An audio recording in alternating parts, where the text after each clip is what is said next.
Assalomu alaykum bugun Agro kanali kuzatuvchilari. Bugun 10-aprel 2025-yil. Biz hali ham Toshkent viloyatidagi o'zimizning maydonimizdamiz. Ma'lumot uchun bugun Surxondaryo hududiga ekkan qulupnaylarimizni birinchi hosilini terishni boshladik.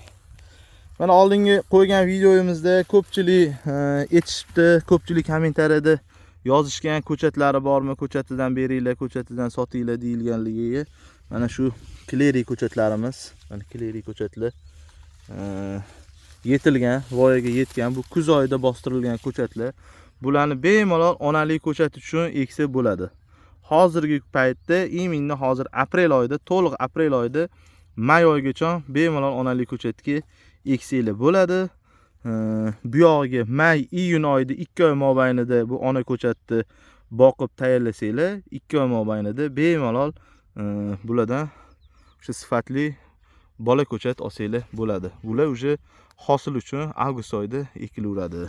Mana ko'rib turganingizdek, ranglari tiniq, hammasi yaxshi. Bu sarg'ayganlar, bu eski ona ko'chatlar. Ular qoladi, mana shular olinadi.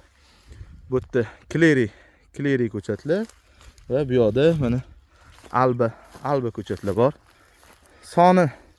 Soni bor, soni cheklanmagan deya olmaymiz, soni cheklangan.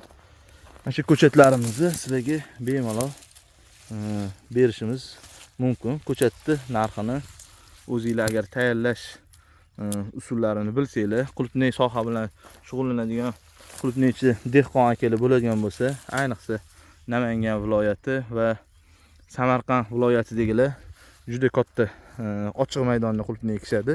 Shularga tavsiya qilib qolamiz. Ertaga bu ko'chatlardan bir dona ko'chatdan 3 tadan 5 ta 6 tagacha ko'chat olishingiz mumkin. Bu degani 1000 ta ko'chatingizni 1000 ta ko'chat oladigan bo'lsangiz, 5000 ta 6000 tagacha ko'chat oladigan bo'lsangiz, 1000 tadan 10 sotiga yetarli ko'chat tayyorlab olish ehtimoli bor. O'zingizlarning tajribanglar, ilminglar bo'lsa, ko'chat tayyorlash bo'yicha bemalol qo'ysanglar bo'ladi. Klerilarni bilasizlar. Bular KSD sort, erta pishar.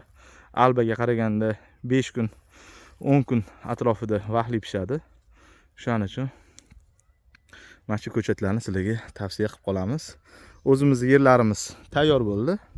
Inshaalloh bugun ariq oladi. Shu shanba, yakshanbagacha 4 kun, 5 kun ichida bu yerlarimizni tayyorlab uje ekib yuborish arafasidamiz. Makkalarni oldingi sonda ko'rdinglar, ekilgan jarayonlarni ko'rsatdik.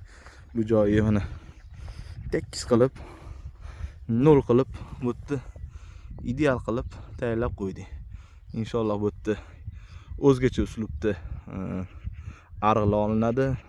Spesialniy shu onalik ko'chat uchun ekiladi va bu yerda sifatli ko'chatlar yetishtirishga harakat qilamiz. Hammasini ko'rib kuzatib boringlar. Inshaalloh keyingi sonlar Termiz tumanida bo'lib qolish kerak. Termizda jadal ishlar ketyapti, qulupnay terimlari ketyapti.